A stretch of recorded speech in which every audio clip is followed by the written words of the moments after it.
নিষিদ্ধ হওয়া আওয়ামী লীগের ভাতৃপ্রতিম সংগঠন ছাত্রলীগ সহ অঙ্গ সংগঠনগুলোর নেতাকর্মীদের ঝটিকা মিছিলের উৎপাত বন্ধে কঠোর হচ্ছে সরকার। সন্ত্রাসবিরোধী আইনে হওয়া মামলাগুলোর চার্জশিট দ্রুত দেওয়া হবে।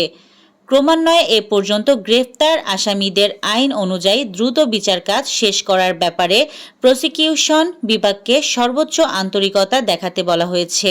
জুলাই অভ্যুত্থানের পক্ষে শক্তিগুলোর সংঘবদ্ধ অবস্থান নেওয়ার বিষয়েও পরামর্শ এসেছে। উচ্চ পর্যায়ে নির্ভরযোগ্য একাধিক সূত্রে এসব তথ্য জানা গেছে। আইন শৃঙ্খলা বাহিনীর সূত্রে জানা গেছে, সাম্প্রতিক সময়ে নিষিদ্ধ আওয়ামী লীগ নেতাকর্মীদের ঝটিকা মিছিলের বারবার দেখা যাচ্ছে। প্রায় প্রতিদিনই ঝটিকা মিছিল হচ্ছে।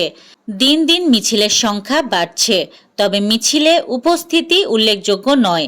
সম্প্রতি রাজধানীর বাইরেও একই প্রক্রিয়ায় ৪-৫ মিনিটের মিছিল করা শুরু করেছে দলটির নেতাকর্মীরা। Desk report, Surma TV 24।